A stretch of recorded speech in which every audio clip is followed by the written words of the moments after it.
jamaah kita ini memilih guru itu berdasarkan jumlah followers, jumlah subscriber.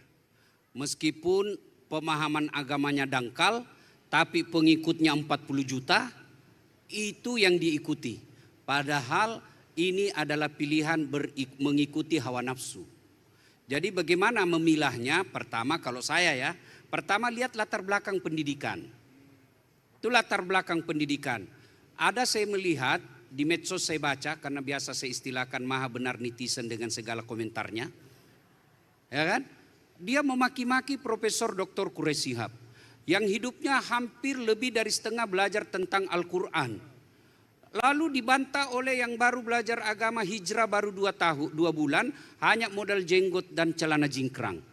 Dia kafir-kafirkan Prof. Quraish Shihab. Saya bilang, oh ini dia ikuti hanya karena melihat ini yang banyak followernya. Jadi ibu bapak melihat guru itu lihat dulu latar belakangnya. Ya, kemudian kita lihat akhlaknya. Puncak dari semua ilmu itu adalah adab, akhlak. Biar dia kuasai tafsir, kuasai segala, tapi dia memaki, kasar mulutnya, menghina orang, kebencian aja dari mulutnya. Itu saya pikir mesti belajar adab. Assalamualaikum, halo guys, tolong subscribe channel saya ya. Sebelum saya memulai lebih jauh, saya mau tahu ada enggak yang tahu arti Ramadan? Saya kasih hadiah. Ada yang tahu arti Ramadan? Ayo, uang merah. Siapa yang mau? Saya kasih hadiah. Siapa yang mau? Ayo. Yang di depan. Siapa? Ayo, sini. Ya, sini. Enggak usah ibu-ibu. Nanti mamanya Cik tercemburu. Ya, sini. Ya. Cepat sedikit, Pak. Waktu kita terbatas. Ya. Sebelum dijawab ada passwordnya. Passwordnya adalah siapa namanya istrinya Ustadz Dasat. Belum kenalan. Mestinya jawab saja Nyonya Dasat Latif. Oke. Apa arti Ramadan? Ramadan artinya pembakaran. Oke, betul. Ini uang Ustadz, beda uang polisi. Kalau uang Ustadz berkah. Pak, ini uang saya. Selama Bapak tidak belanja, insya Allah Bapak selalu ada duitnya. Amin. Nah ini ya. Sudah? Foto dulu. Oh foto? Ya. Ya. Oke, selfie. Ya. Gelap. Gelap. Ya. Oke. Saya memang tidak gagah. Lebih gagah penyanyinya Armada. Mana tadi itu? Tapi saya penuh pesona. Mana buktinya ibu-ibu semua mau foto sama saya toh? Nah, Ramadan artinya membakar. Dari 12 bulan Allah hadirkan 1 bulan yang disebut Ramadan, panas membakar. Dan bulan Ramadan itu bulan ke-9 menurut kalender Hijriah. Ya Dedek, anak mahasiswa saya tanya, anak-anak kan sekarang semua mau dijelaskan. Pak Ustadz, katanya Allah Maha Pengasih, Allah Maha Penyayang. Kenapa Allah suruh kita puasa? 30 hari kita lapar, enak tidur disuruh bangun. Oke, karena anak mahasiswa tidak bisa dikasih dalil, dikasih logika. Adek-adek, ibu-ibu, ada tahu namanya olahraga pedel? Apa? Pedel, apa? Ya itulah yang saya maksud. Kan saya bukan atlet. Nah, adik-adik remaja, kalau kamu pakai bajumu sepak bola lah di sini di JIS, kamu pakai latihan 2 jam, bajumu penuh keringat. Besok kira-kira bajumu masih kau pakai enggak? Masih kau pakai enggak? Harus apa dulu? Kalau tidak dicuci kenapa? Kau pakai 1 hari? Enggak. Pakai 2 hari? Gatal. Pakai 3 kali? Kudisan. Mesti dicuci. Kenapa? Karena kalau di laundry, tidak dicuci pakaianmu, kau pakai, maka dia akan menghasilkan gatal-gatal. Maka pakaianmu selama 11 bulan, seolah-olah Allah katakan, Dasat, 11 bulan kau lupakan saya. 11 bulan kau tinggalkan saya. 11 bulan tidak beres solatmu, putus-putus. Wala tai asumir rauhillah, kata Allah. Jangan kamu putus asa. Saya laundry dosamu, saya hadirkan 1 bulan, bulan suci Ramadan. Jadi ibu-ibu, justru sayangnya Allah maka dikasih Ramadan. Supaya apa? Baju pakaian kita ini bersih. Dosa-dosa yang 11 bulan itu dibersihkan. Daripada nanti dicuci dibersihkan di akhirat. Dan kalau dicuci di akhirat, tidak pakai sabun. Tapi apa pakainya? Api neraka. Maka Allah tidak mau cuci api neraka, dicuci pakai Ramadan. Pertanyaannya, apakah semua orang yang masuk Ramadan otomatis diampuni dosanya? Ayo Bu, apakah semua yang hidup di bulan Ramadan otomatis dapat ampunan Allah? Tidak, syaratnya 1, puasa. Kalau kamu mau saya cuci, Allah seolah-olah kata, Das'ad, kalau kamu mau saya ampuni dosamu, 1 kau puasa. Itulah sebabnya Nabi katakan, man shoma ramadana imanan wahtizaban gufira lahu ma taqaddama min zambihi. Barang siapa yang berpuasa di bulan Ramadan dengan niat iman dan ikhlas, diampuni dosanya yang telah lalu plus akan datang. Itulah sebabnya akhir Ramadan kita rayakan kemenangan kita dengan beraidil fitri. Apa itu Aidil Fitri? Kalau diterjemahkan ke Indonesia, hari bersih, kembali menjadi suci. Kenapa? Sudah 30 hari di laundry, dicuci bajunya. 1, puasa. Tapi ingat, adik-adik, ada 2 jenis puasa kalau menurut binatang. 1, puasa ular. 2, puasa ulat. Ular puasa Bu. Kapan? Ketika dia ganti kulit. Dia tidak makan, tidak minum tuh ular kalau ganti kulit. Sayangnya selesai puasa ganti kulit tetap jadi ular. Ini biasanya puasa politisi. Kalau Ramadan penampilannya kala-kala Ustadz Abdul Somad. Pakai gamis, pakai songkok, Assalamualaikumnya kental. Kayak 17 tahun dia di Mekah. Insya Allah. Assalamualaikum. Rapi, keluar masuk masjid. Selesai Ramadan, kesurupan lagi. Ini puasa ular. Politisi biasanya banyak begini. Politisi di negeri Konoha. Bukan di sini, bukan di sini. Nah, yang kedua, jangan kau pancing-pancing saya. Yang kedua, puasa ulat. Adik-adik, ulat itu puasa. Kapan? Ketika dia menjadi kepompong. Tapi hebatnya, setelah jadi kepompong, dia jadi apa? Dia jadi kupu-kupu. Dan apa itu kupu-kupu Bu? Hebatnya kupu-kupu. 1 sampai detik ini tidak ada kupu-kupu datang ke pasar makan toge. Apa dia hisap itu kupu-kupu Bu? Apa? Saripati madu. Berarti yang kalau Ramadan suka makan yang haram. Kau melanggar. Kau tidak lihat ini rambu-rambu. Saya lihat Pak. Kenapa kau langgar? Saya tidak lihat Bapak. Kenapa kau tidak lihat saya? Bapak sembunyi di tikungan. Mana SIM-mu? Ini Pak. Mana rim? Ini Pak. Mana STNK ini? Lengkap. Saya tilang kau. Kenapa Bapak tilang saya? Lengkap. Hah, kau pembohong. Maksudnya apa? Itu jaketmu Honda, mobilmu Yamaha. Itu polisi film India. Kalau polisi Indonesia mengayomi, melindungi, melayani masyarakat. Ini gaspol atau rem-rem? Gaspol atau rem-rem? Kau menghasut lagi saya. Dedek, jadi kalau mau puasa yang baik, itu puasanya ulat. Jangan kembali menjadi seperti kembalinya. Sebelum Ramadan, jilbabnya masih sempit-sempit. Main pedal boleh.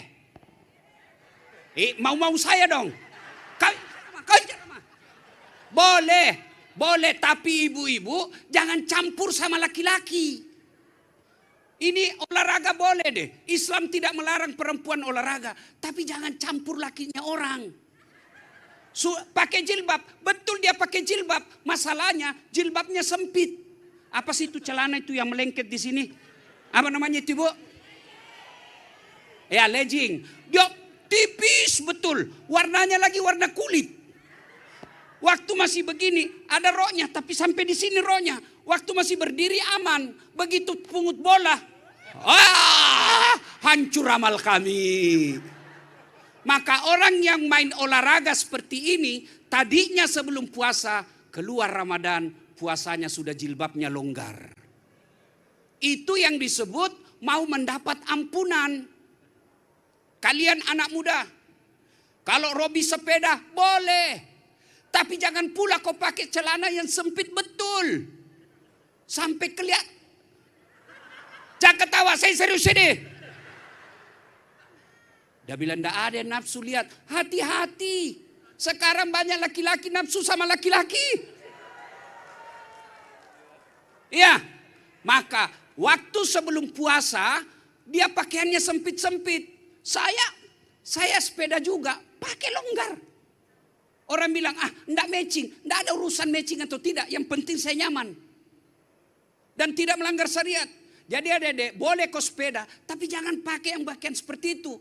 Pakai selama ini, masuk Ramadan, selesai Ramadan, dia menjadi kupu-kupu. Itulah yang disebut puasa yang berhasil. Sampai jam berapa?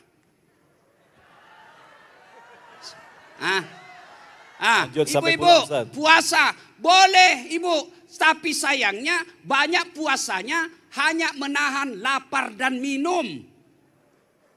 Puasa ada lebih tinggi daripada siam. Apa namanya? Saum. Siam itu hanya menahan makan dan minum serta berhubungan badan secara sengaja. Itu siam. Puasa dari subuh sampai maghrib. Hanya makan tidak boleh secara sengaja. Kalau tidak sengaja boleh. Misal pagi-pagi hari kedua Ramadan terbiasa sarapan. Jam 7 bubur ayam. Satu mangkok habis. Astagfirullah, saya puasa, lanjutkan. Lupa. Ternyata jam 9 datang lagi. Bubur ayam. Saya puasa, lanjutkan. Yang penting betul lupa. Tengah hari bakwan. Saya lupa. Lanjutkan. Tapi keterlaluan kalau 3 kali kau lupa. Boleh. Atau berhubungan badan secara sengaja. Batal. Kalau tidak sengaja, tidak batal. Tapi rasanya tidak sengaja ya. Masa tidak sengaja. Saya hilaf Ustaz. Batal. Tapi ingat, ada orang yang puasa, kata Nabi, dia tidak mendapat apa-apa kecuali lapar dan dahaga. Ada orang puasa, tapi gosip tetap jalan. Bahkan dia pegang tasbih itu, tasbih digital. Dia pegang tasbih sambil puasa, tapi gosip tetap jalan. Ada orang lewat, dia ikuti ujung rambut sampai ujung kaki. Dia tidak gosip, tapi mulutnya dong. Itu tidak mendapat apa-apa kecuali lapar dan dahaga. Satu, adik-adik. Adik-adik. Satu, puasa. Kalau mau diampuni Allah. Puasa jangan sekedar menahan lapar dan minum. Tapi yang jauh lebih utama, syaum. Pengendalian hawa nafsu. Adik-adik saya mau tanya. Air putih halal atau tidak? Nasi halal atau haram? Siang Ramadan halal atau haram? Halal, tetap halal. Tapi tahan maghrib. Artinya apa? Orang yang hebat puasanya, jangankan yang haram, yang halal saja mampu dia tahan. Nasi halal, air halal, tapi ditahan. Kenapa? Maghrib baru boleh. Anggota DPR, kepala dinas, menteri, boleh enggak pamer-pamer kemewahan di medsos? Boleh setelah seluruh rakyat Indonesia juga mapan dan kaya. Ini tidak, rakyat kita masih susah lapangan kerja. MBG aja masih nipu-nipu. Jangko kompori saya, pamer-pamer, hai guys. Apa? Itu namanya dia puasa ular. Pengendalian hawa nafsu. Ibu-ibu, laki marah-marah, pengendalian hawa nafsu. Suami marah, sabar. Ibu-ibu, bapak-bapak, istri ngomel. Ibu-ibu, suami marah, sabar. Bapak-bapak, istri marah, sabar. Ibu-ibu, suami kawin lagi. Nah, enggak mau sabar dia. Sabar, Bu. Ibu. Bu. Mau enggak gampang masuk surga? Serius. Ikhlaskan suami kawin lagi. Kata istri saya, banyak jalan menuju surga Ustadz. Memang banyak tapi macet. Bu. Inti puasa sabar, pengendalian hawa nafsu. Bertengkar dianjurkan. Ketika kita puasa, orang maki kita, maaf, saya lagi puasa. Itulah hebatnya puasa, pengendalian hawa nafsu. Bapak-bapak, istrimu ngomel, diam. Istri saya kalau ngomel, Ustadz kenapa jalan terus, jarang di rumah, baru datang istirahat 1 jam, pergi lagi. Saya tidak marah, saya peluk sambil menyanyi. Tiap malam engkau ku tinggal pergi. Bukannya aku sengaja. Demi kau dan si buah hati. Terpaksa aku harus begini. Oh, selesai. Berhenti dia marah. Masih marah juga. Ku peluk sambil saya buka bajuku menyanyi. Insaplah wahai manusia. Berhenti dia. Ibu-ibu juga kalau marah suamimu ngomel. Jangan balas. Sabar sambil menyanyi. Pulangkan saja aku pada ibuku. Atau lihatlah tanda bekas tampar sering kau lakukan menutupi. Samakah aku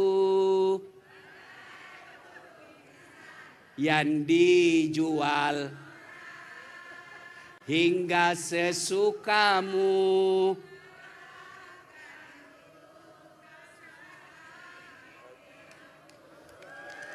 Siapa penyanyinya? Betharia Sonata. Berarti ini generasi orang tua ini, Bu. Ini sudah tua-tua semua ini. Tapi masih lebih baik lagu begitu, Bu, daripada lagu ibu-ibu zaman sekarang. Putar ke kiri, Nona. Putarlah ke kanan. Tak bolak-balik. Apa itu yang kau dapat? Jangan ketawa, saya serius ini. Jadi yang saya heran, Pak, Bu, dengar. Kalau orang kaya bertengkar tiap hari, paling tidak rumahnya mewah. Orang kaya bertengkar tiap hari, paling tidak mobilnya nyaman. Orang kaya bertengkar tiap hari, paling tidak depositonya banyak. Meskipun dia bertengkar tiap hari, dunianya dia punya duit. Kalau kita sudah tinggal di pinggir kali, hujan kebanjiran, ngontrak, suami jelek, istri bau ketek, bertengkar tiap hari, kapan kau bahagia? Paling tidak kalau kita lihat orang kaya, tapi kita suami istri sabar dan saling menghormati, kita masih bisa peluk istri. Memang dia kaya, tapi kita punya kebahagiaan. Ini yang jadi masalah, bertengkar tiap hari, hamil lagi.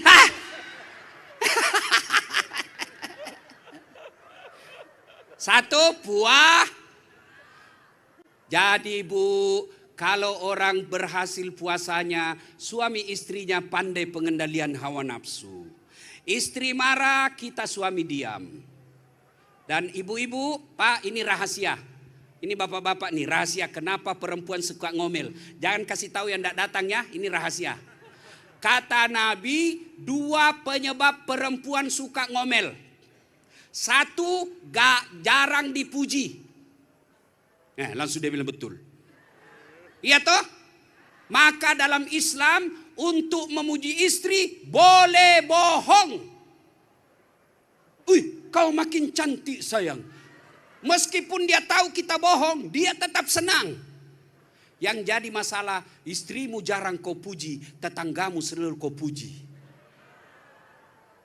Betul.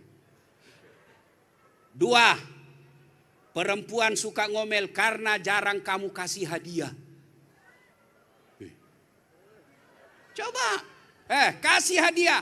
Bapak pulang kantor 2 hari baru datang, bawalah hadiah meskipun itu nasi bungkus. Dek, saya singgah tadi belikan kamu nasi bungkus. Kok tiba-tiba saya ingat kamu dan ini nasi kamu senang, saya hadiah untuk kamu. Dan itu istri pasti senang kasih hadiah. Dan hadiah paling disenang perempuan. Coba enggak percaya, saya tanya. Ibu-ibu, biar suami tidak pulang yang penting ada kau dengar, uangmu dia cari. Yang jadi masalah, kamu jarang puji, jarang kasih hadiah, lalu kau mau jadi istrimu seperti Khadijah. Oh ibu, saya pernah suatu ketika pulang ceramah lama sekali. Saya pulang kasih hadiah Mama Nyece, istri saya, emas, gelang dan kalung. Lumayan agak tebal. Dia terharu dan dia bilang, Ustadz terima kasih. Orang tuaku saja belum pernah memberiku hadiah sebesar ini. Beberapa hari kemudian saya duduk-duduk, tiba-tiba dia datang. Dia lempar di depan saya. Ternyata palsu. Saya bilang, di manalah saya mau dapat belikan kau emas besar begitu. Meskipun itu emas palsu, tapi cintaku murni 24 karat. Oke, kita lanjutkan setelah pesan berikut ini. Kah dan amal sehingga hidup kita menjadi susah. Jangan berpikir bahwa mencari nafkah itu bukan ibadah. Ada sahabat Nabi yang pernah dicium tangannya, namanya As'ad al-Ansyari. Nabi pulang perang, lalu berjabat tangan, dan Nabi cakap, ini tanganmu kok kasar sekali. Kata sahabat ini, ya Rasulullah, saya ini kerja ngambil batu besar di gunung, saya kecil-kecil potong, kalau di Makassar namanya ciping. Lalu hanya itu yang mampu aku lakukan untuk menghidupi anak istri saya yang halal. Lalu Nabi mencium tangannya dan berkata, tanganmu inilah yang menghalangimu dari sentuhan api neraka, karena kamu mencari nafkah yang halal, tanggung jawabmu kepada anak istri. Itu. Jadi orang kalau kerja, saya mau taraweh, tapi saya terikat tanggung jawab saya menghidupi anak saya. Maka insya Allah cari nafkah itu juga akan Allah nilai sebagai ibadah. Karena tanggung jawab. Segala kebaikan itu adalah ibadah. Amal. Kemudian ada lagi sahabat. Nabi lagi duduk-duduk di masjid. Tiba-tiba lewat. Ya bukan sahabat utama. Anak muda lewat, dia bawa cangkul. Dilewati aja majelis. Nyinyir, kalau bahasa sekarang. Nyinyir sahabat yang ada di dalam. Itu kok enggak ada sekali berkah hidupnya. Ada Nabi dia tidak singgah. Dia lewatin aja, enggak tinggal majelis. Apa kata Nabi? Jangan kamu nyinyiri dia. Dia juga itu beribadah. Dalam beribadahnya kamu bermajelis, ibadahnya dia cari nafkah. Jadi jangan berpikir Ramadan ini hanya pergi taraweh. Saya tidak bisa taraweh di masjid. Memang kalau taraweh, Rasulullah cuma 4 hari taraweh berjamaah. Boleh taraweh di rumah. Tidak bisa lama-lama, ekspres. Allah tahu kok kita lagi cari nafkah, kita mau tinggal ke kantor, kita mau tinggal di masjid itikaf, tapi ada kewajiban lain yang tidak bisa ditinggal. Maka cari nafkah adalah bagian daripada ibadah. Wallahu a'lam. Bayangan kita kan bahwa setiap Ramadan itu sangat teratur sekali. Minggu terakhir, 10 hari terakhir kita harus di masjid, Bang. Itu yang saya maksudkan tadi. Ya. Ternyata banyak muncul pertanyaan seperti itu. Sekarang kan ada kecenderungan, alhamdulillah zaman saya kecil belum populer itu itikaf. Sekarang ini karena adanya medsos mulai populer itu itikaf. Itikaf datang ke masjid, ada yang tertidur mungkin, paling tidak kita sudah hargai. Datang ke masjid. Dan Allah rahasiakan, Mas Agung, kenapa Allah rahasiakan Lailatul Qadar itu tidak disentuhkan tanggalnya, malam misalnya ditentukan 27, maka orang culas bisa menang di situ. Oh, dia tungguin malam 27 saja dia datang. Ini politisi-politisi pencitraan yang begini kan, dia tunggui hanya malam 27. Maka Allah rahasiakan. Kenapa? Supaya terbuka peluang untuk semuanya dapat. Wallahu a'lam bishawab. Pencitraan berarti nggak dapat berkah dong. Nah, pencitraan itu sebenarnya bahasa agamanya munafik. Nah, cuma dihaluskan menjadi pencitraan. Nah, munafik itu kata Allah, innal munafikina fid darkil asfali minan nar. Orang munafik itu tempatnya nanti di keraknya neraka. Nah, orang munafik itu jelas sekali kriterianya, operasionalnya. Satu, kalau dia berkata bohong. Nah, itu sudah kalau kita lihat aja politis, oh keraknya neraka nanti ini ditempati. Dan bahayanya kalau politisi bohong, tobatnya susah. Kenapa? Dia harus minta maaf satu negara. Dia menyatakan secara terbuka. Apalagi kalau dia ambil duit triliunan. Oh ini gembira, berarti banyak korbannya di sini. Paling semangat mak ini. Ya. Oke. Alhamdulillah saya dapat pembenaran malam ini. Tuan Guru Ustadz Abdul Somad, saya itu kalau pergi umroh, saya selalu berusaha ceramah di pelataran depan Masjid Nabawi. Allah. Pikiran saya apa? Saya bilang di sinilah Nabi pernah berdakwah, telapak-telapak kaki Nabi lah dan sahabat sini. Maka saya berdakwah di situ. Saya mencari, mudah-mudahan saya dapat amal seperti Nabi dakwah pada Allahumma salli alaihi. Malam ini saya dapat pembenaran menurut penjelasan oleh Allah. Subhanallah walhamdulillah. Tapi gelang itu. Mati saya kalau dilihat Mama Nyece ini. Apalagi harga emas naik sekarang ya. Iya. Alhamdulillah. Mungkin bisa ke Ustadz Dasta. Tadi seperti yang dijelaskan oleh Ustadz Somad tadi bahwa keberkahan itu dari tempat, orang, benda, momentum. Ya. Maka muncullah istilah apa yang disebut dengan kita mengambil wasilah di situ. Tawasul begitu ya, mengambil kebaikan. Tetapi seringkali di belakangan ini salah diartikan. Jadi bahwa maka dia justru memuji bendanya daripada yang mengantarkan dia kepada Allah. Nah, bagaimana? Ya, makanya masyarakat kita, saya ya, kan tidak semua juga masyarakat kita, umat kita paham yang begini. Hanya karena melihat leluhur, akhirnya begitu. Maka saya setiap, misalnya kan ada jamaah ustadz, minta keberkahan, air. Disitulah kewajiban para ulama menjelaskan bahwa bukan air ini yang menyembuhkan, tapi dengan izin Allah, Allah memberikan keberkahan dalam air ini. Apa bedanya dengan tongkatnya Nabi Musa? Tongkat Nabi Musa itu benda, tapi Allah menitipkan kekuatan dan keberkahan dalam kayu itu sehingga bisa membuat faedah dan membelah lautan. Jadi kita sebagai ulama, penceramah memberikan pemahaman kepada masyarakat bahwa ini benda tidaklah ada apa-apanya kecuali datang pertolongan dari Allah. Seperti batu tadi yang kita dengar penjelasan guru kita Ustadz Abdul Somad. Umar bin Khattab katakan, kalau saya tidak lihat Nabi menciummu, saya tidak mencium kamu. Kamu tidak bisa membawa faedah, tidak bisa membawa mudarat. Maka saya lakukan karena Nabi menciumnya. Nah itu ya, saya kira kewajiban kita pendakwah menjelaskannya. Ya, saya melihat fenomena medsos, jamaah kita ini memilih guru itu berdasarkan jumlah followers, jumlah subscriber. Meskipun pemahaman agamanya dangkal, tapi pengikutnya 40 juta, itu yang diikuti. Padahal ini adalah pilihan mengikuti hawa nafsu. Jadi bagaimana memilahnya? Pertama kalau saya ya, pertama lihat latar belakang pendidikan. Itu latar belakang pendidikan. Ada saya melihat, di medsos saya baca, karena biasa saya istilahkan maha benar netizen dengan segala komentarnya. Ya kan? Dia memaki-maki Profesor Dr. Quraish Shihab, yang hidupnya hampir lebih dari setengah belajar tentang Al-Quran. Lalu dibantah oleh yang baru belajar agama, hijrah baru 2 bulan, hanya modal jenggot dan celana jingkrang. Dia kafir-kafirkan Prof. Quraish Shihab. Saya bilang, oh ini dia ikuti hanya karena melihat ini yang banyak followernya. Jadi ibu bapak melihat guru itu lihat dulu latar belakangnya. Ya, kemudian kita lihat akhlaknya. Puncak dari semua ilmu itu adalah adab, akhlak. Biar dia kuasai tafsir, kuasai segala, tapi dia memaki, kasar mulutnya, menghina orang, kebencian aja dari mulutnya. Itu saya pikir mesti belajar adab. Mesti belajar adab. Saya lihat seperti kejadian tadi, terinspirasi pernyataan guru kita Ustadz Abdul Somad. Saya mendatangi orang, dilihat dipuji-puji, dianggap sebagai orang yang hebat. Tapi saya lihat dia merokok, jambung. Bagi saya tidak percaya ini. Karena perbuatan rokok itu kan sampai sekarang masih terjadi ikhtilaf. Bagi saya, pendapat saya katakan haram. Ya, tidak tahu kalau ustadz yang lain. Ya, saya tanya ustadz yang lain katakan makruh karena dia juga merokok.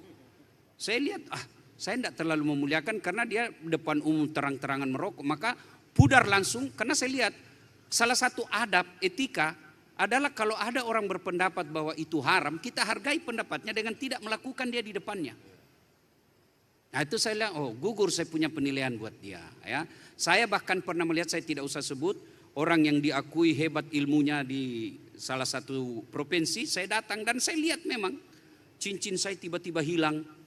Disuruh ambil dalam toples, saya ambil, dia telan.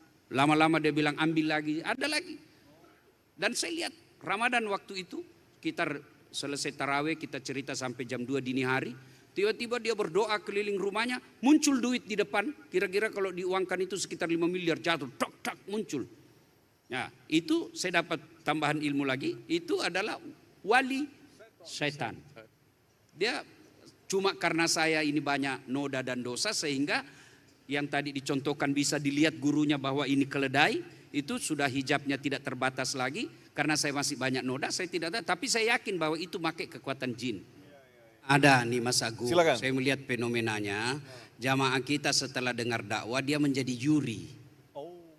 Oh kalau ini ceramah ini, kalau ini aja dia jadi juri. Apalagi sampai membanding-bandingkan dan menyalah-nyalahkan. Bagi saya, Bapak Ibu, terimalah ilmu tanpa menyalahkan perbedaan pendapat dari ustadz yang lain. Kalau Bapak Ibu yakin ini ada dalil, ada ulama yang mengajarkan, silahkan laksanakan tanpa menyalahkan orang yang berbeda dengan pendapat itu. Kita mencontoh sifat dan akhlaknya Imam Syafi'i dengan Imam Ahmad. Bagaimana Imam Syafi'i mengajarkan kunut, Imam Ahmad tidak, tapi ketika ziarah kubur justru kunut. Nah seperti itu. Jadi kepada Bapak Ibu, ketika mendengar dakwah, jangan kaku dan apalagi menyalah-nyalahkan sehingga kita terkesan seperti panitia hari kiamat. Oh ini salah, ini bid'ah, ini masuk neraka ya. Silakan laksanakan tanpa menyalahkan pendapat orang lain. Saya punya ilmu tapi tidak punya harta. Maka saya maksimalkanlah ilmu saya berkah. Bagaimana caranya? Saya dakwah. Kemana-mana saja saya dakwah. Ada orang tidak punya ilmu, tapi punya harta. Maka hartanya lah itulah yang digunakan untuk mencari keberkahan. Saya selalu istilahkan, orang kaya jalan satu-satunya yang bisa membuat hidupmu cepat masuk surga, itu hanya dengan kekayaanmu. Kenapa? Kamu tidak mungkin datang majelis seperti ini, ada tidak miliarder di sini? Berarti pintu untuk masuk melalui tablik tidak mungkin. Ya. Ada orang tidak punya ilmu, tidak punya harta. Tapi dia punya tenaga. Tenaganya lah dia maksimalkan. Dia aktif menjadi panitia pembangunan masjid. Dia aktif untuk angkat-angkat barang. Itu ada punya ilmunya, ada juga. Dia punya seperti dijelaskan tadi. Dia tidak punya, tapi dia punya ilmu desain grafis. Dia bantulah pembangunan masjid membuat desain. Jadi istilahnya Romai Rama, banyak jalan menuju surga. Kalau istilahnya Prof. Quraisy Shihab, Allah tidak menanyamu 4 tambah 4 sama dengan berapa. Karena choice-nya hanya 8. Tapi Allah akan menanyamu 8 itu kamu dapat dari mana. Boleh 7 tambah 1, boleh 9 kurang 1, sesuaikan dengan apa yang Allah berikan. Bagi dokter, maksimalkan cari keberkahan itu dengan doktermu. Bagi ustadz, maksimalkan mencari keberkahan itu dengan memanfaatkan ilmu keustatannya. Bagi penyiar, maksimalkan untuk mendapat keberkahan itu dengan menyiarkan kebaikan. Wallahu a'lam bishawab. Baik, Ustadz Somad, ada yang perlu ditambahkan? Silakan. Baik, mungkin kita masih punya waktu. Kami berikan kesempatan untuk 1 pertanyaan dari jamaah. Silakan, angkat tangan. Yang depan, yang belakang. Ada? Ada, oke, ada 1 di situ. Mungkin mic-nya bisa saya ke sana ya. Baik, kita satu pertanyaan dari jemaah. Silakan mungkin bisa maju ke depan, sini Mas. Di depan kamera mungkin. Oke. Baik, langsung di sini saja. Kameranya dari situ. Oke, assalamualaikum. Perkenalkan Ustadz Abu Selamat. Ustadz nama saya Ahmad. Jadi saya ingin bertanya, kan apa tadi namanya yang Hanafi, Hambali, Syafi'i, Mazhab. Nah, mazhab itu kan ada banyak ya Ustadz ya? Ada 4. Nah, dalam kehidupan ini Pak Ustadz, saya kan awam ya. Jadi saya kadang bingung. Nah ya, kayak misal apakah kita bisa misalkan dalam bamil udu kita milihnya mazhab campuran berarti maksudnya. Ya. Dan dalam memilih keputusan kita milih mazhabnya yang menurut kita menguntungkan kita. Ya, terima kasih. Assalamualaikum. Waalaikumsalam, kenapa grogi? Terima kasih. Mungkin Ustadz Somad bisa menjawabnya. Tepuk tangan untuk pertanyaan yang baru saja disampaikan. Jadi bagaimanakah kita harus bersikap terhadap begitu banyaknya madhab? Ketika kita menentukan keputusan-keputusan madhab mana yang harus kita ambil atau ada istilah madhab campuran begitu. Pakai madhab siapa begitu Ustadz, silakan. Kalau ormas di Indonesia, Nahdlatul Ulama berpegang kepada mazhab Syafi'i dengan tetap menghormati mazhab Hanafi, Maliki, dan Hambali. Begitu bunyinya. Kemudian Muhammadiyah memakai mazhab Hanafi, Maliki, Hambali, Syafi'i dan melakukan tarjih di antara mazhab. Makanya ada namanya di Muhammadiyah itu majelis tarjih. Saya ceramah ke Brunei Darussalam, sebelum ceramah dikasih tahu Ustadz Somad, kalau Ustadz ceramah di sini pakai mazhab Syafi'i, karena di sini kami pakai mazhab Syafi'i. Tapi dalam beberapa masalah kami pakai mazhab lain. Contoh, bayar zakat fitrah pakai mazhab Hanafi, bayarnya pakai uang. Artinya apa? Sholatnya mazhab Syafi'i. Tapi pada saat pembayaran zakat fitrah, kenapa pakai mazhab Hanafi? Lebih efisien dikasih pakai uang. Karena kalau dikasih beras, rumah dia sudah ada beras. Kalau beras terlalu banyak, beras nanti dijualnya juga lagi untuk dapat duit. Adapun zaman dulu kenapa pakai gandum? Karena dulu pakai barter. Kalau banyak dapat gandum bisa ditukar dengan kain. Zaman sekarang kalau orang dapat beras 3 goni, nggak mau orang tukar kain. Tetap dijual dengan harga lebih murah. Maka lebih efisien pakai uang.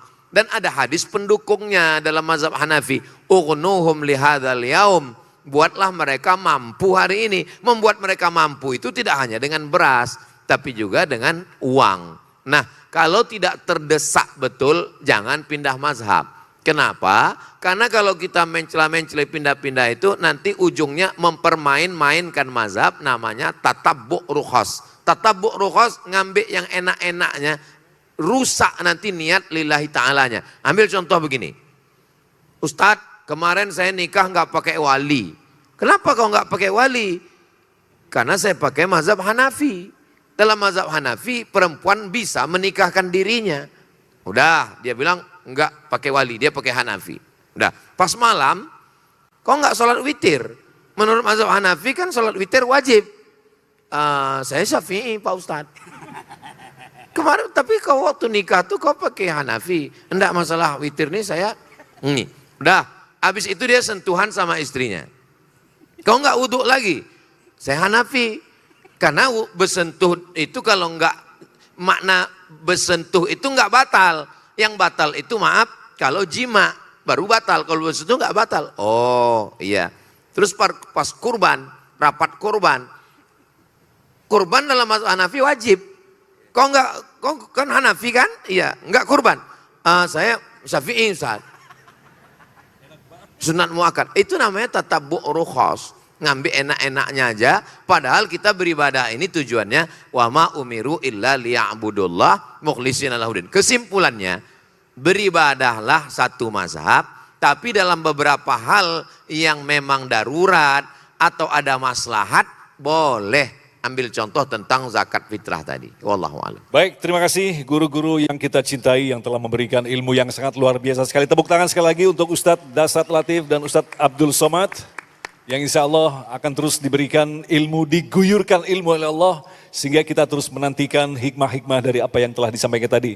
Dan sebagai penutup kita akan aminkan bersama doa yang akan ditutup oleh Ustadz Abdul Somad.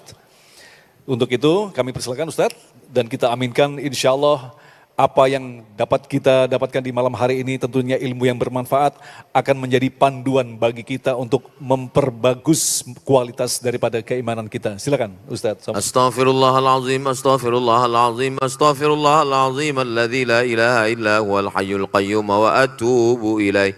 Allahumma barik lana fi arzaqina, berikan berkah pada rezeki kami. Wa barik lana fi ahlina, berikan berkah pada pasangan hidup kami. Wa barik lana fi ahlina wa auladina, berikan berkah pada keturunan kami. Wa barik lana fi ashabina, berikan berkah pada sahabat-sahabat pergaulan kami. Wa barik lana fi asatidatina, berikan berkah pada ilmu yang disampaikan guru-guru kami. Wa barik lana fi umurina, berikan berkah pada usia yang kau titipkan pada kami. Allahumma innaka afuun, engkau maha pemaaf, tuhibbul afwa, cinta kepada maaf. Fa'fu anna, maafkanlah segala silap salah kami. Allahumma tawil umara ulama'ina, panjangkan umur para ulama kami supaya kami mendapatkan keberkahan ilmunya. Ya Allahu ya Rabbal Alamin. Rabbana fir lana dzunubana, ampunkan dosa kami, wali abaina, ayah kami, wali ummahatina, ibu kami, wali azwajina, pasangan hidup kami, wali dzurriyyatina, anak keturunan kami, waliman hadarana, semua yang hadir di majelis ini dan yang mengikuti kajian ini. Ya Allah ya Rabbal Alamin. Rabbana taqabbal minna salatana, terima salat kami, wa siyamana, puasa kami, wa qiyamana, qiyamul lail kami, wa qira'atana, bacaan Quran kami, wa hajjana wa umratana, haji dan umrah kami, wa tammim taqsirana, sempurnakan segala kekurangan kami, waqtim bis salihati amalana, tutup umur kami dengan husnul khatimah, kama jama'tana fi hadhihi al-lailah fajma'na ma'al habibil mustafa fi jannatikal ula, sebagaimana engkau kumpulkan kami di hari baik, bulan baik ini, kumpulkan kami nanti di tempat terbaik surga bersama orang paling baik Nabi Muhammad sallallahu alaihi wasallam. Rabbana atina fid dunya hasanah wa fil akhirati hasanah wa qina adzabannar. Wa sallallahu ala sayyidina Muhammad wa ala alihi wa sahbihi wasallam walhamdulillahi rabbil alamin. Terima kasih Ustadz Abdul Somad, Ustadz Dasat Latif yang telah memberikan materi yang sangat luar biasa sekali. Dan sekali lagi juga kami sampaikan terima kasih kepada Jakpro Jakarta International Stadium, Bank Jakarta, One.News dan damaiindonesiaku.id. Akhirnya saya Agung Islak mohon diri, mohon maaf atas segala kekurangan. Billahi taufiq wal hidayah. Wassalamualaikum warahmatullahi wabarakatuh. Alhamdulillah. Assalamualaikum. Halo guys, tolong subscribe channel saya ya.